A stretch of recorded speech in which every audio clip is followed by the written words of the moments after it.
Lamar, you didn't have to hit him. Yes, I did. No, you didn't.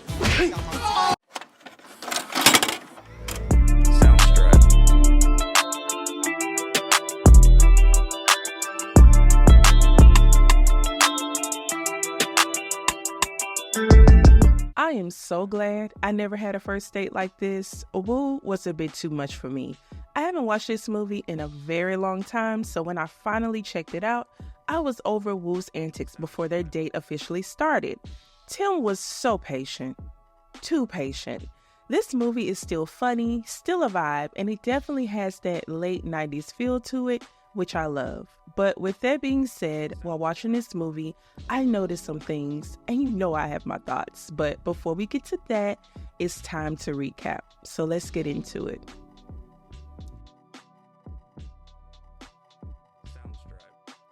We meet one of our main characters, Woo, as she walks around the city, getting all the men's attention. She purchases a bouquet of flowers to bring to her homegirl and romantic advisor, Celestial. Celestial called Woo earlier that day and told her to come by because she had some good news for her. Her Prince Charming was pulling up. Fast. But Woo was not excited. Celestial, please reshuffle those cards. I see an explosion of love. Or maybe just an explosion. Celestial confirms that this special guy was the one Woo had been hoping and waiting for. We meet our other main character, Tim, and his homeboys, Romaine, Hop, and Frankie. As always, if this guy is a part of the friend group, it's going to be a mess. Every single time. The guys bring up Tim's lack of dates since he ended things with his ex, Denise. They also joke on him for co-signing a car for her. Now listen to me good. Don't co-sign anything for anyone. Period. Tim's friends were so extra and so childish. What? She's thick too, just like thick like a stallion. Yeah, like a Meanwhile, Woo hangs with her cousin and tells her what Celestial said about her incoming Prince Charming. Claudette doesn't take this news seriously and asks Woo if she's going to her brother Shakim's block party, and she doesn't give an answer. She instead directs her attention to Claudette's keychain. This keychain was a gift from her boo, Lenny, who Woo could not stand. Woo then tells Claudette she doesn't ask, but tells her that they are going out tonight, despite Claudette giving her a very clear no. Later, after Tim gets home, he takes his boy's advice and tries to score himself a last-minute date, but that doesn't work out too well. Woo was still not listening to those very clear no's and getting in the way of Lenny and Claudette's romantic plans for the night. So Lenny finds a last-minute date for Woo by calling Tim. And baby, he was so desperate to get rid of Woo that he told Tim some info that he really didn't need to know. Claudette just got off a cycle. You know what I'm saying? Don't you think there's a little bit more information than I need right now? Tim hesitates to talk to her at first, thinking it was a setup. It very much was, when you think about all the things he's about to go through on this date, but he agrees to talk to her and Woo agrees to talk to him. And Woo isn't excited about this date at first, but once Tim confirmed he was a Virgo, mind you, Celestial told her that her future boo was a Virgo, she made plans to meet him in an hour. To prepare for this date, Tim cleaned his place and made a trip to his neighbor across the hall, Daryl, to get some supplies. Daryl gives him a fail-proof mixtape and a sexy love kit of sorts. It's one of my field kits.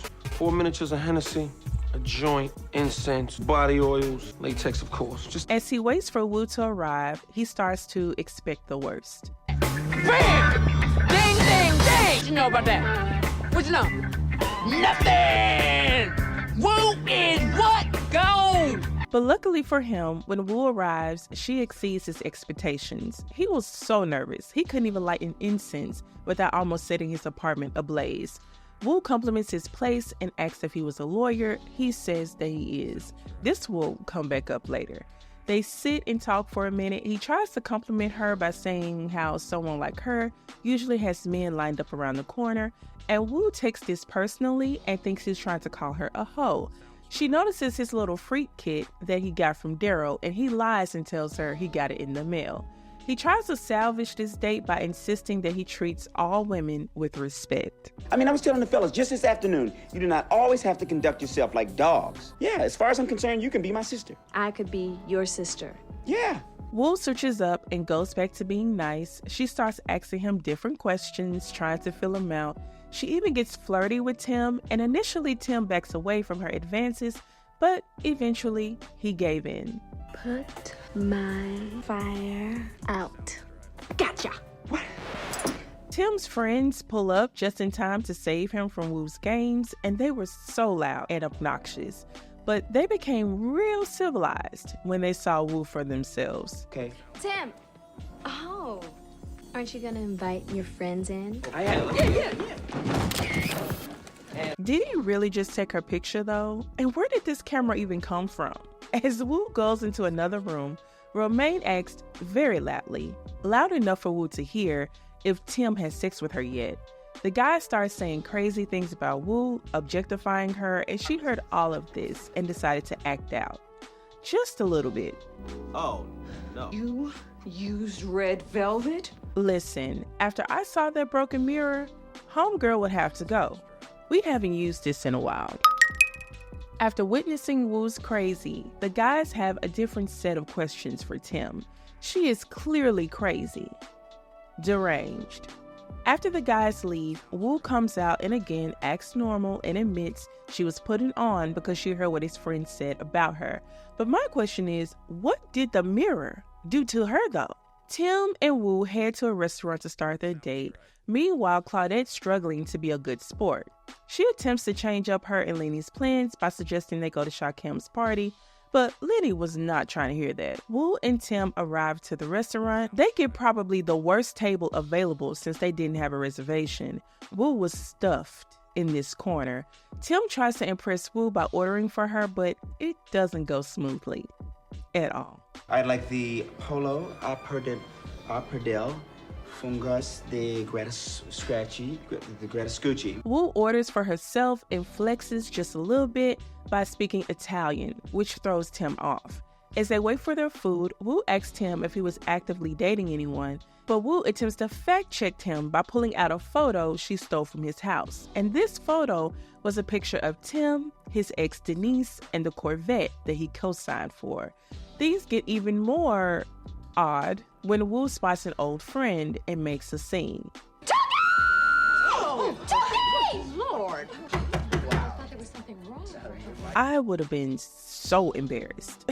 I would have left out and never came back. As Wu and Tookie talk, Tim meets her outside to warn her that they will lose their table if they don't go back in, and Tookie mistakes Tim for Wu's ex.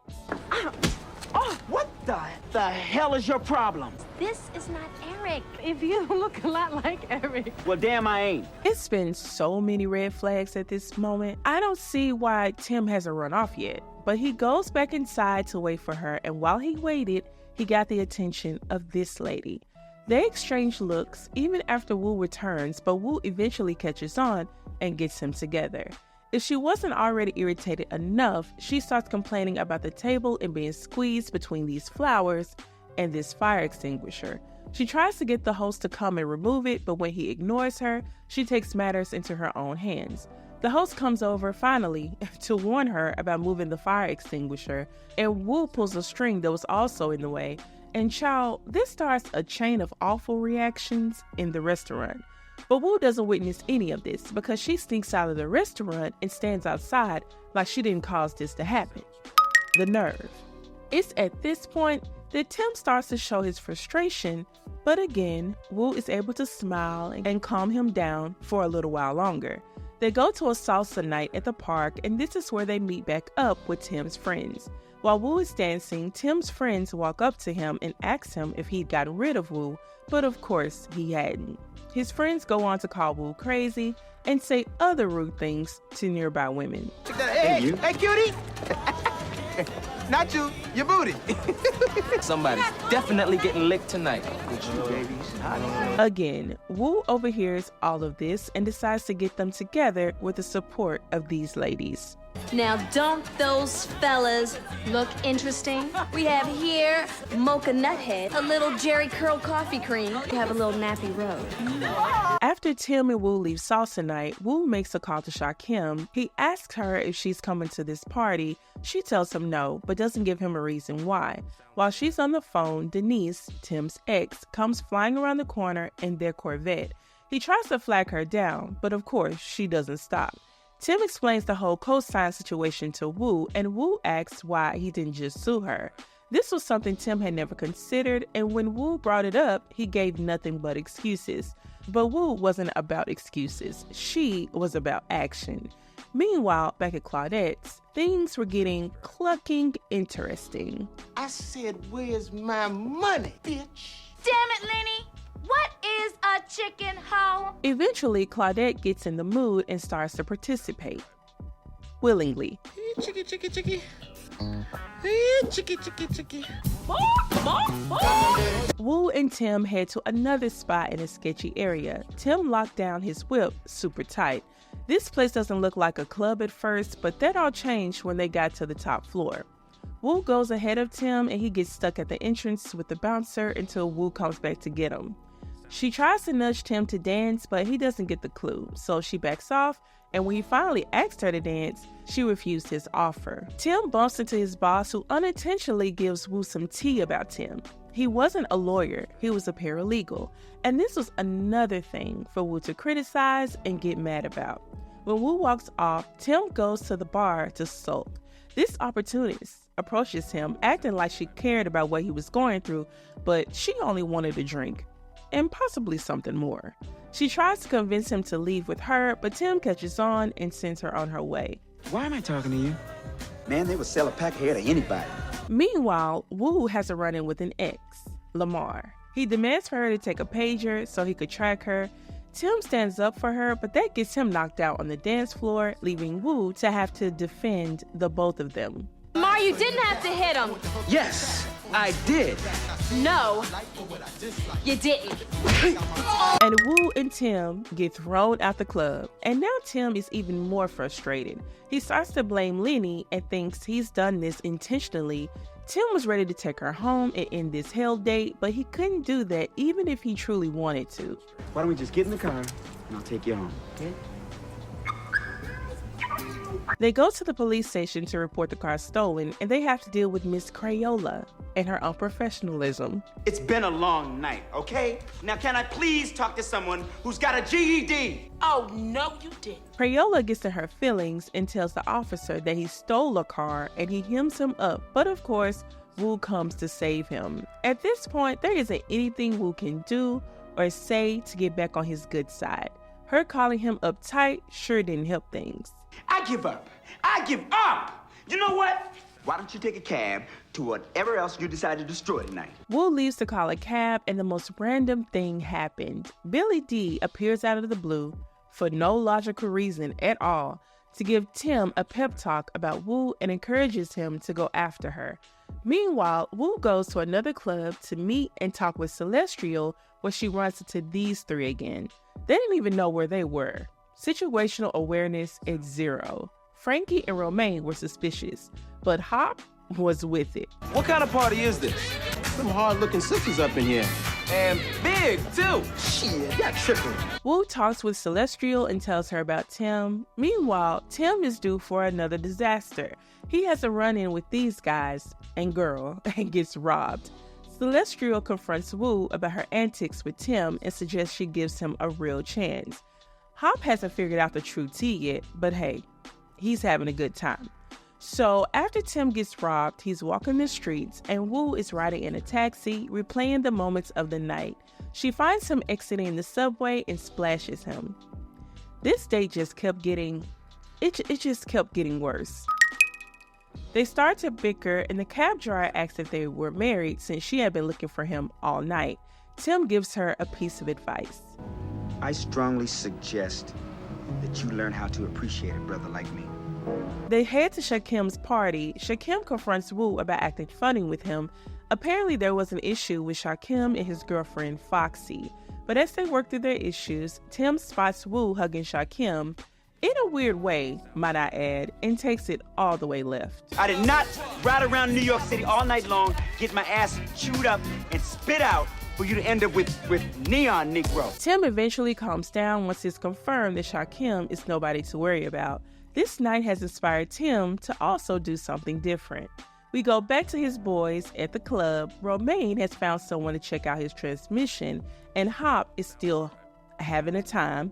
Romaine and Frankie decide to finally give him a clue. You didn't see the crying game? You didn't look at the neck? You want to put them hickeys on it? I've been sucking on it all night. They were all men. Wu and Tim go to repo the Corvette from Denise. They borrow a Slim Jim from the taxi driver to attempt to steal or take back the car, but the alarm goes off and their taxi leaves them. Denise comes out and Wu pretends to be a rep from the repo agency, there to get the car back for Tim, and Denise was a piece of work. That little bitch. He didn't have enough balls of his own to come get it himself. See, Tim didn't care for that little bitch comment, so he busts the window. Wu snatches the keys from Denise, and they ride off in the Corvette, leaving Denise surprised, angry, and regretful. You know you still love me! You know you still want this! Ugh. Wu and Tim revel in their night crimes of passion.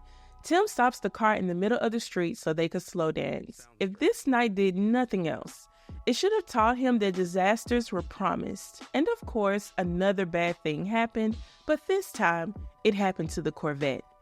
And this guy didn't even have insurance on the car. Poor little Tink Tink. And that's the end of the movie. And here are my final thoughts. This was way too much for a first date. Wu was way too much on this first date. Homegirl needed some healing. Why didn't Celestial pick up on that? From the minute Wu arrived to Tim's place, she began testing him. She took so many things personally, always looking for a sign that he wasn't it, while simultaneously dropping red flags of her own. Wu was gorgeous, and that was probably the only thing saving her from Tim kicking her to the curb much sooner. When I look at Tim and Wu's bond, if we can call it that, there was an opposites attract situation going on. Tim was very stiff and by the book. He was a paralegal, so that makes sense. He didn't like to step outside his comfort zone. He wasn't confrontational, just very stuck in his boring, safe ways. While Wu was spontaneous and impulsive, she didn't think before she acted and never considered other people's feelings or plans. It was her world and everyone else just lived in it. While their different personalities caused friction in the beginning of their date, it eventually led them to look outside of themselves and switch up for the better. It led Tim to stand up for himself, be carefree, take chances, and repo his own car, and it led Wu to consider other people's feelings and reconcile things with her brother and his girl. Now, my question is, would this night turn into a long-lasting relationship? Probably not, unless Wu can tone down that impulsiveness just a little, because she was on one that entire night. But anyway, that's it for this review. Please like, comment, and subscribe if you haven't already. While there won't be a movie recap next week, there will be a show recap. Y'all remember College Hill? Specifically the Virgin Islands season? Let me jog your memory. I